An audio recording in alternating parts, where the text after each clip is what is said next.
Welcome everybody to Nine's Corner. I am Nine. It is so nice to meet you. And if you're returning, welcome back, my dear friends. As you can see, it is nighttime. It is a heat wave from coast to coast to coast here in Canada. It is, I'm not a heat person. I get headaches. And today was that type of day where, it's so warm that if you walk the length of yourself, you're just pouring down buckets. So it's not an enjoyable time. So I had to wait until nighttime to be able to do our reading. So I thought, first things, let's get into looking at monkeypox. So that has become more and more in the news. They're saying that it's very similar to smallpox, which has been eradicated in most countries or all countries except for some places in Africa. So the fact that it's making this renewal, because you always see little cases of it here and there, but not enough for them to continue doing the vaccinations, which were stopped in the 1980s. So they're saying that, this can be transmitted through sexual relations. They're saying that it's possible that it could be transferred like on towels and through mucus, so kissing and things of that nature. And there's a real worry that this is going to become a worldwide kind of circulation of things. And they do have some vaccinations for monkeypox, which I think is based on the vaccinations that they had for chickenpox. But obviously there's not enough around to be, dealing with at this point, or dealing with a pandemic if that would be the way that this is going to flow. But I also remember, I probably should have looked this up. I'm pretty sure it was a few months ago that I saw it on John Campbell, where he was talking about Wuhan had been working on the monkeypox. So I was just like, dear Lord and Almighty God, that this is not another case of something coming out of Wuhan, because, anybody who's watched me, if you go back right from the very beginning, I really felt that COVID had come out of the lab in Wuhan. That's what the reading showed. So now I want to know this monkeypox. They were working on it in Wuhan. So is there any connection there? What's behind it? What's going to be the future of it? Do we have something to be worried about? Like, what exactly are we going to be dealing with when it comes to monkeypox? So let's get some answers. I just want to know. I just want to know why is this coming up now? First card out, we got the Six of Wands. So it's like conditions were ripe for its renewal. So this to me is a confident yes. I think the tarot is letting me know that we are going to find out that there is a Wuhan connection, and that's going to become more clear as time goes by. When it comes to, the Devil. So in the present, the Devil is for every season, there's a reason. So I think that this is just confirming that there's a man-made element to this. Oh, gosh. In the future. The Three of Wands. So there's going to create partnerships. They're going to get on top of this. If it's really going to be pockets of places, and probably more likely in countries like Africa, where you're going to see a greater number of it. I think they see this coming, so they're going to be able to put things in place to combat it so that it doesn't become a pandemic. On top of it, the Lovers.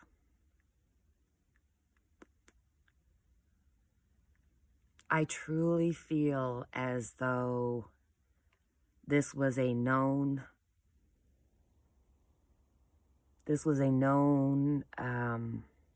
disease that would infiltrate through sexual relations. Underneath it all,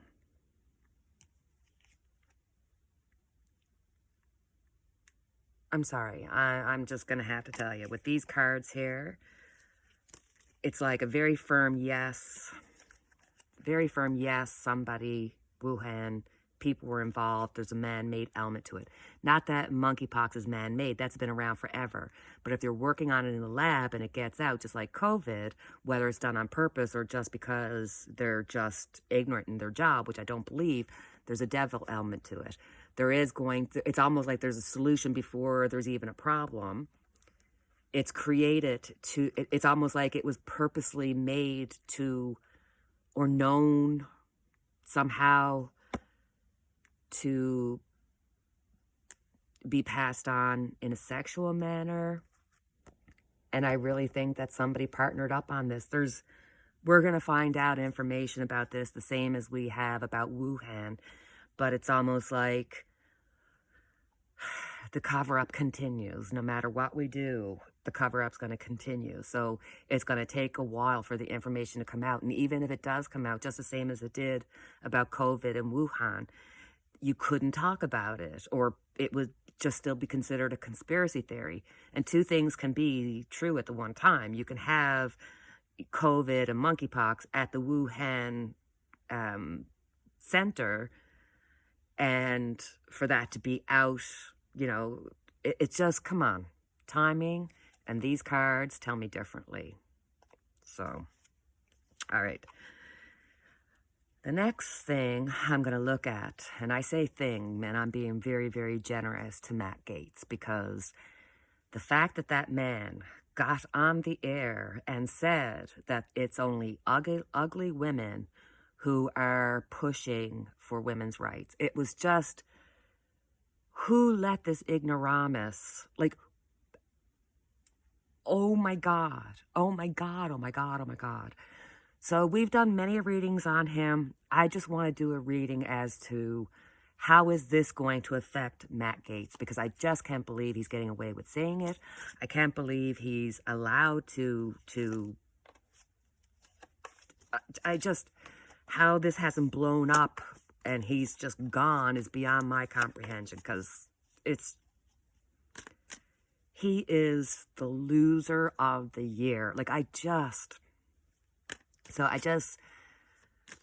just need some, either guidance from the universe to help me deal with this man being around in the same space as us, or give me his future and let me know, is he going to have to pay for his crimes against women and his crimes against everything? Because the man is just, he's a loser. He's just a complete and utter loser. So what advice, what's going to happen with Matt Gaetz? What advice and what's going to happen with Matt Gaetz?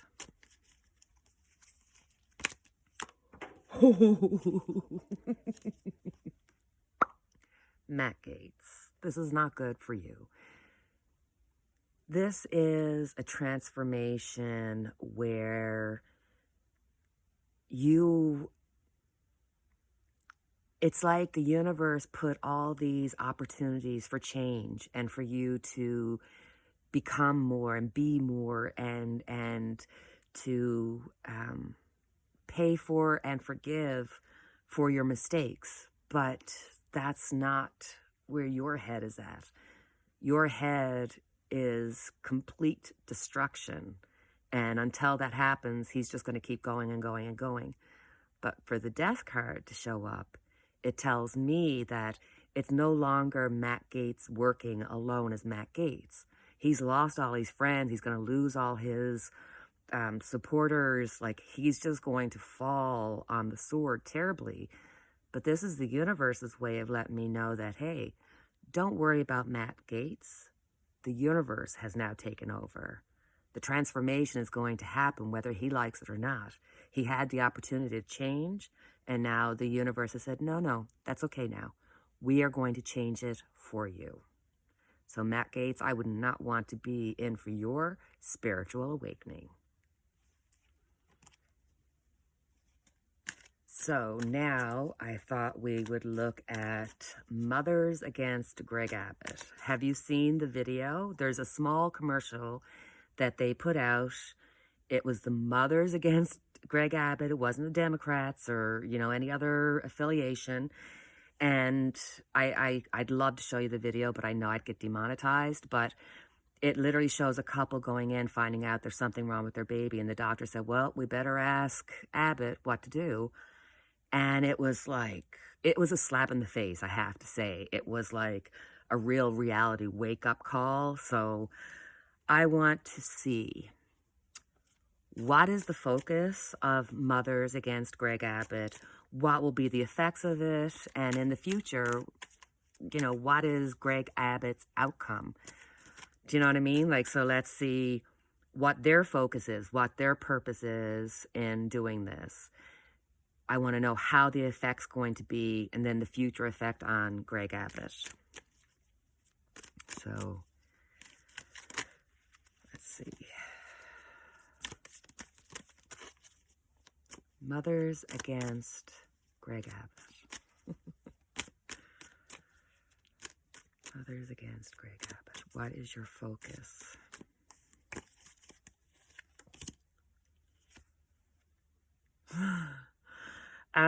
The death card is out yet again. So for the focus when it comes to the Mothers Against Greg Abbott, this is saying, hey, we're going to go against the status quo. We're going to push to make change. So this is purposeful change, and it's going against the status quo.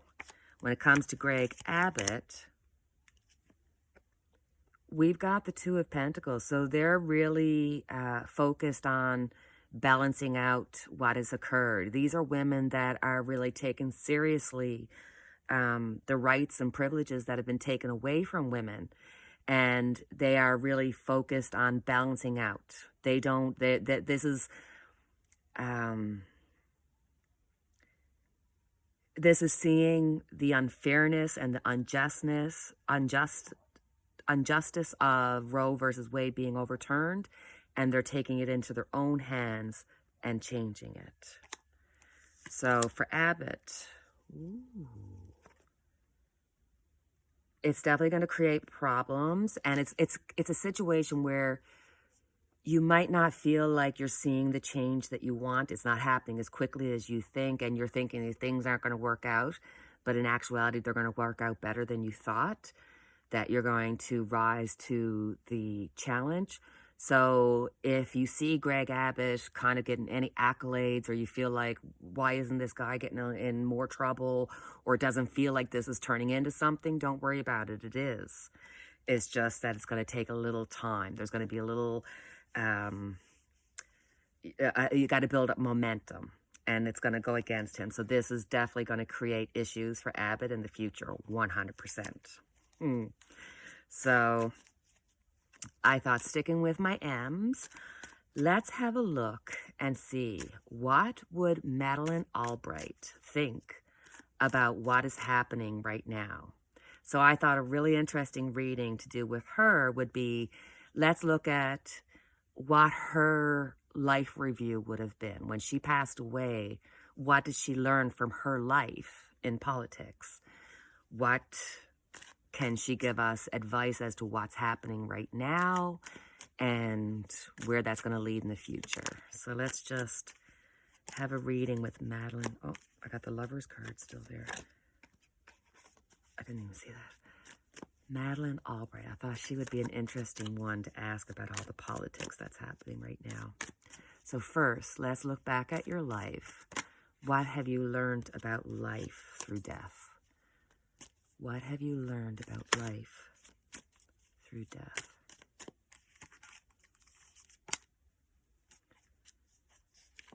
King of Cups. The King of Cups is a card where you have to weigh out and balance intellect versus feelings.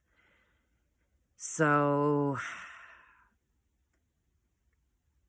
I think that she had a good life. She lived it just. I think she did do things in a very caring way. And I kind of get the feeling that although she was very involved, she had a very strong relationship with God. And she always held him as her anchor. She knew that she was to follow. So I feel as though when she looks back at her life, I think there's times she probably would have chosen to have the feeling or the emotion rather than the intellect.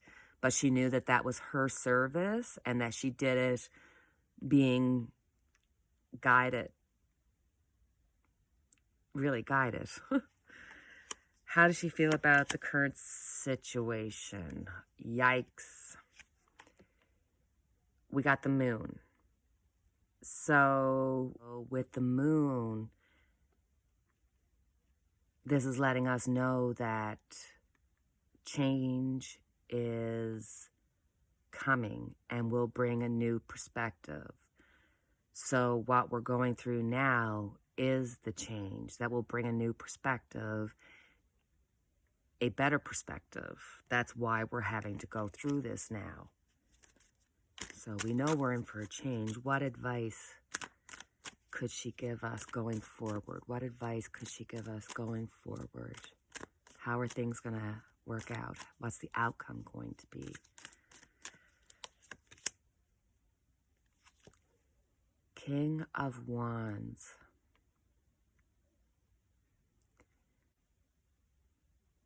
I think for advice, it shows that with the King of Wands is somebody who has passion. And when you have passion, you have emotion. When you have emotion, you can manifest anything. So I think this is letting us, giving us advice to say, hey, you have the ability to manifest and change everything in your life, individually and collectively. So I think that we need this change to start these new beginnings. And we are maybe the blessed ones to be able to go through this change, because we'll be the ones that are written in the history book saying that they lived through this time and look at the good things that came out of it.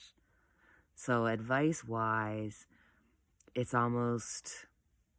the continuation that until we learn that we're spiritual beings that can have everything and manifest whatever we want, we are going to be held in this physical box.